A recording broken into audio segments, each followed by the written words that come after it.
মাঝে মাঝে আল্লাহ আমাদেরকে দুঃখ কষ্ট দিয়ে পরীক্ষা করতে চান, এগুলো আমাদের জন্য খারাপ নয়। এই দুঃখ কষ্ট বিপদ আমাদের কোমরকে সোজা করে, আমাদের পায়ের মাটিকে শক্ত করে। চিল্লায় বলেন ঠিক কিনা? প্রতিকূল পরিবেশে কিভাবে বাঁচতে হয় এই দুঃখ কষ্ট আমাদেরকে শিখায়। এজন্য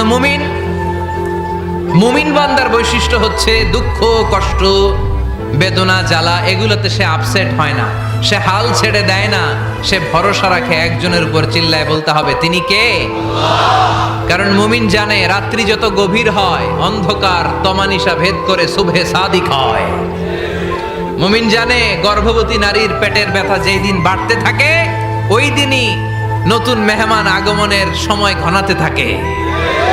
মুমিন জানে তার জীবনে দুঃখ কষ্ট বিপদ যত বাড়তে থাকে সুখের দিন কাছে আসতে থাকে। তোমাদের মধ্যে আল্লাহর কাছে ওই ব্যক্তি সবচেয়ে সেরা যে তার স্ত্রীর কাছে সেরা। এজন্য স্ত্রীর সাথে ভালো আচরণ করবেন, মুচকি হাসি দিয়ে কথা বলবেন।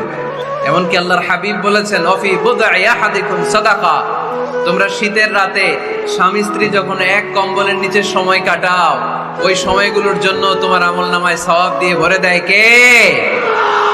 মাঝে মাঝে আল্লাহ আমাদেরকে দুঃখ কষ্ট দিয়ে পরীক্ষা করতে চান, এগুলো আমাদের জন্য খারাপ নয়।